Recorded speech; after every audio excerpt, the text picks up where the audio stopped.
Bonjour tout le monde. La marque Innovuit, c'est dur à dire Innovuit, c'est une marque anglaise qui doit d'ailleurs plutôt se prononcer Innovate.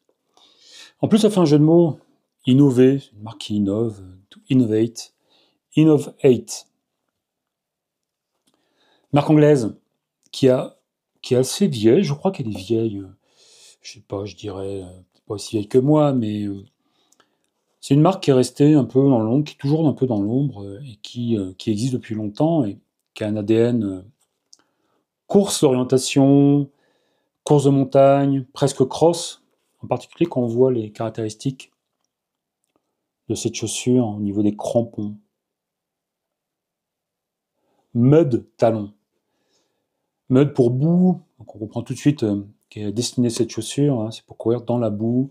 Et d'ailleurs, en plus, voilà, la marque elle est anglaise. Elle a grandi dans le Lake District, au nord de l'Angleterre, un peu sous l'Écosse. Et c'est là où s'est développé le trail running. Cette variante de la course en montagne, puisque là-bas on ne parle pas vraiment de montagne, mais plutôt de collines escarpées. On se monter à 900 mètres, 800-900 mètres d'altitude quand même, le, le Lake District, Peak District, Lake District, j'ai un trou. Et j'avais envie de tester, alors j'ai déjà testé cette marque, hein, je la connais, je ne suis pas sûr qu'il y en a parmi vous qui la connaissent, mais c'est vraiment pas une marque en public. Et c'est une marque qui propose des caractéristiques de produits qui ont des caractéristiques assez classiques, hein.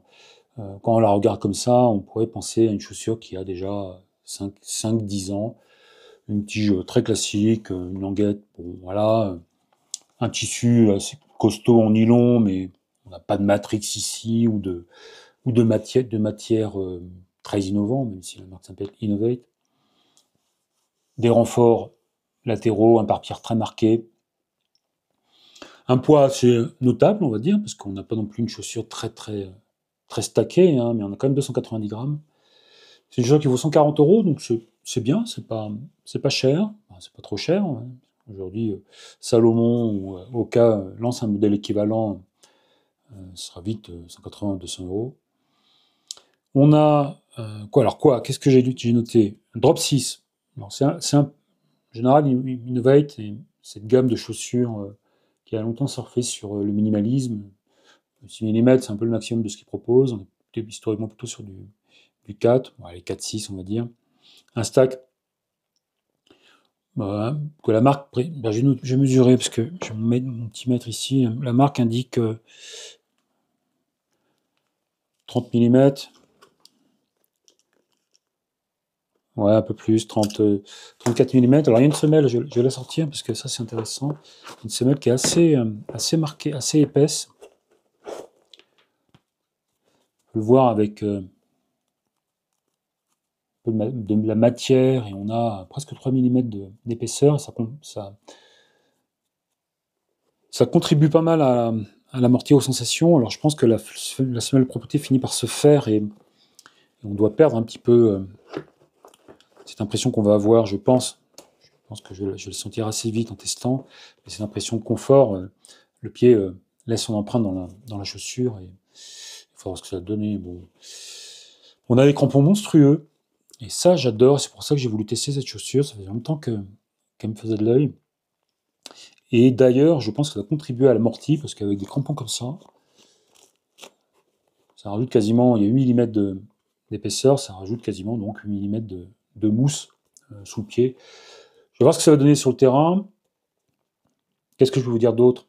Ouais, c'est aussi l'occasion, j'ai envie de lancer une petite série sur des produits, alors que j'ai déjà testé, mais des produits destinés au terrain très gras. Je l'ai ici, en concurrence en face, il y a la normale, la Sherak Brute, qui propose elle aussi des crampons très marqués. Alors un peu différent quand même, hein, je vais vous montrer en comparatif comme ça. Un peu différent. On a vraiment plutôt des picots sur la Innovate avec 8 mm. Je pense qu'ici on a un peu moins on doit avoir 6 mm. C'est globalement comparable.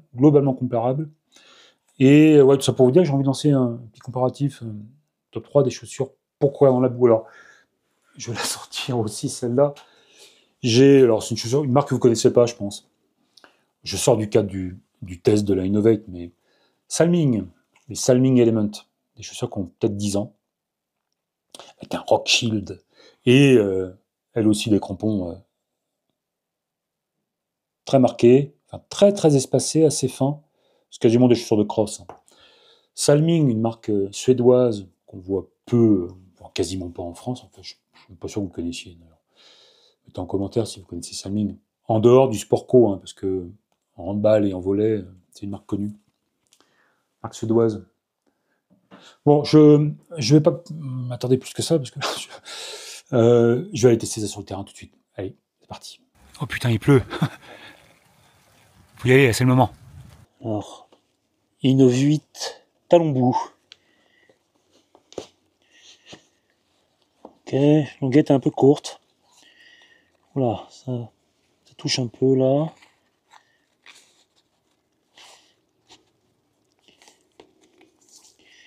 Alors, voyons voir ça.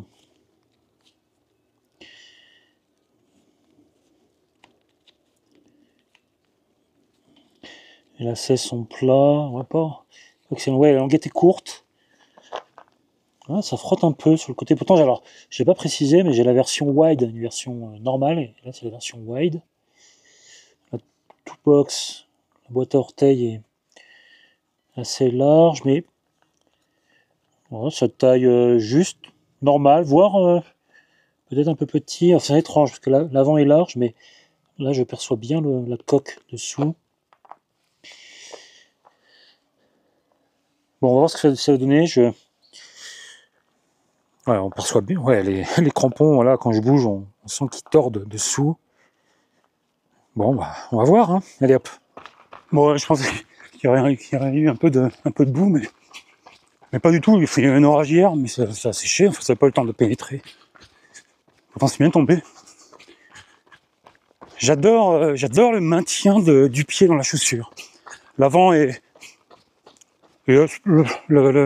l'avant pour les orteils, c'est assez large, c'est confort, même si, ouais, quand on joue un peu, on sent le caoutchouc, la coque sur le dessus. Voir ça, bon, je pense pas que ça pose de problème, mais le milieu du pied est bien tenu, voire un peu serré parce que je suis quand même en wide et je sens que le rebord n'est pas loin. Donc voilà, si vous le savez, si vous avez tendance à être serré, prenez du wide, pas la version normale. Et le dessus du pied est bien calé, bien tenu.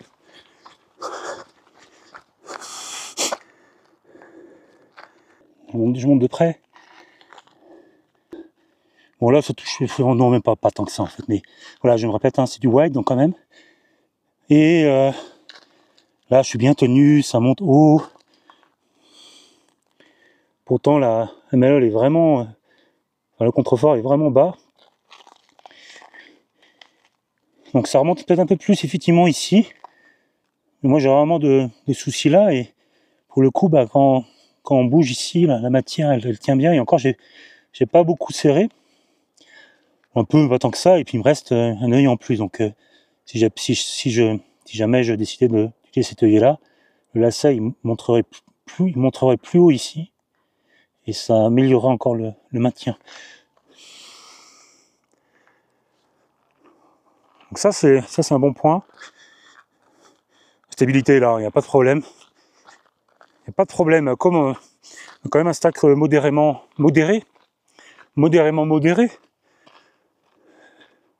Et ben on est en sécurité dans le délire. Il n'y a pas de souci, surtout avec l'accroche des crampons. Bon, j'ai pas pu tester un petit peu dans la boue tout à l'heure, il y avait une flaque, mais ça dit pas grand chose, mais j'ai pas de souci sur ça. Je pense que c'est une tuerie dans la boue, logiquement. Par contre, il faudrait voir sur la caillasse. Quand on a des petits picots comme ça, évidemment la surface de contact est pas énorme sur la pierre lisse. C'est toujours le problème, hein, on peut pas tout avoir. Mais on est là, on a une chaussure pour courir dans la boue, dans la terre, au maxi cross pour ceux qui connaissent, en région parisienne. C'est orageux quand même. Bon, je vais pas traîner à rentrer parce que le vent se lève là, je sens les gouttes. Bon, ça devrait aller, mais... Alors, au niveau amorti, bah ça va en fait, ça va. En particulier parce que ces crampons qui en rajoutent un peu. On les sent un peu bouger dessous, Moi j'aime bien. Et là je suis en train d'être pas mal talonné en descente. Bah c'est bien, c'est vraiment pas mal. Alors je pense que c'est de l'EVA, donc probablement qu'au bout de... Il y a deux choses, probablement qu'au bout de 400-500 bornes, ça sera moins moelleux. Et souci surtout parce que les crampons risquent de s'user, hein, ils sont très mous. C'est peut-être éventuellement une chose qu'on pourrait critiquer, même si bah quand on a des crampons comme ça, bah ils sont gros, puis quand ça s'use, ça réduit, et puis on se retrouve avec une chaussure normale, quasiment avec des crampons de 3 mm. Donc ça faut relativiser. Hein. Ah ça s'use, ces gros crampons s'usent. Ah oui, ils s'usent, mais bon, de là acheter une chaussure qui a moins de crampons parce que ça s'userait moins, bah là on peut déjà faire 200 bornes avec une méga accroche quoi. Donc je pondère un peu. Moi j'aime beaucoup cette chaussure, très plaisante, très sécurisante. Voilà, c'est pas trop le cas, mais voilà, si jamais vous n'aimez pas trop quand ça glisse, vous avez besoin d'accroche, et que vous avez quand même un bon pied, hein, vous n'avez pas besoin d'une grosse semelle. C'est une chaussure qui est assez joueuse et ouais, moi j'aime beaucoup. En plus, un prix comme ça, 140 €, très correct. Enfin voilà, la durabilité, j'ai eu quelques échos de la tige et enfin des matériaux employés par Innovate. Pas forcément ce qu'il y a de plus résistant. Là, le tissu est assez épais. Alors, j'ai un pote, Damien, qui m'a dit qu'il avait un peu testé dans l'eau, dans la flotte, ça vécu pas à l'eau du tout. Alors bon, lui, il fait comment on appelle ça, des Spartans et des courses d'obstacles, et toujours dans la flotte, mais faut relativiser ça. C'est pas, moi, je préfère avoir une chaussure qui protège bien de l'eau que l'inverse. Mais voilà, franchement, j'ai pas beaucoup de relevés de points négatifs. Cette mode talon de chez Innovate, c'est une bonne chaussure. Si vous avez besoin de quelque chose qui accroche dans le gras, go! Allez, j'arrête là parce qu'il va pleuvoir et puis il pleut déjà. Et puis, n'hésitez pas à poser vos questions en commentaire. Abonnez-vous si ce n'est pas déjà le cas. Et puis à bientôt. Allez, ciao!